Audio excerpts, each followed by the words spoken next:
गुजरात પોલીસના એવોર્ડ ફ્રેમવર્કમાં ઐતિહાસિક ફેરફાર। ડીજીપીએ ડીજીપી કમેન્ડેશન ડેસ્કની સંખ્યા 110થી વધારી 148 કરી છે। પોલીસના સિવિલિયન સ્ટાફ માટે પ્રથમ વખત ડીજીપી કમેન્ડેશન રોલ શરૂ કરાયો છે, જેમાં જુનિયર ક્લાર્ક, સિનિયર ક્લાર્ક સહિતના કર્મચારીઓને દર વર્ષે 10 કમેન્ડેશન રોલ અપાશે।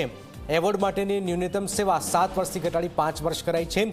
ગુના નિવારણ ઉપરાંત ટ્રાફિક વહીવટ, રમતગમત, ચૂંટણી કામગીરીને પણ એવોર્ડ માટે ગણતરીમાં લેવાશે। દર વર્ષે 15 ડિસેમ્બરે ડીજીપી કમેન્ડેશન ડિસ્ક અને કમેન્ડેશન રોલનું પણ વિતરણ કરાશે। ગુજરાત પોલીસના દરેક ઉત્કૃષ્ટ કર્મચારીના યોગદાનને યોગ્ય સન્માન આપવાની પણ ડીજીપીએ પ્રતિબદ્ધતા અને પુનરોચ્ચાર કર્યો છે। હિતલ જોડાઈ। હિતલ, આજે સંખ્યા વધારાઈ છે એનો શું મતલબ છે અને હવેથી આ જે ફેરફાર થયો છે એ કયો ફેરફાર થયો છે?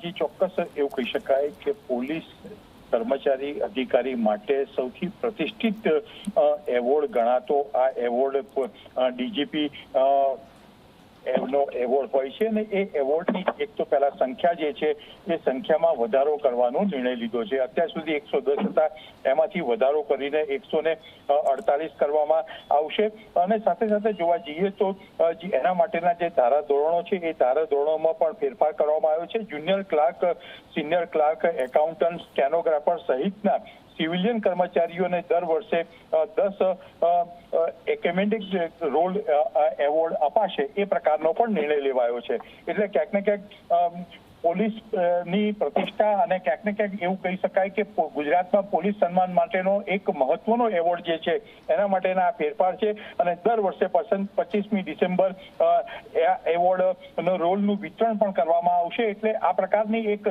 ફેરફાર જે પોલીસ માટે ખૂબ મહત્વનું માનવામાં આવી રહ્યું છે। જી જરાક બિલકુલ બિલકુલ આભાર હિતલ। તો આ ખૂબ જ મહત્વપૂર્ણ ઘટનાક્રમ એવોર્ડમાં ફ્રેમવર્કમાં ઐતિહાસિક ફેરફાર કરાયો છે। ડીજીપી કમેન્ડેશન ડિસ્કની સંખ્યા 110થી વધારી 148 કરાઈ છે।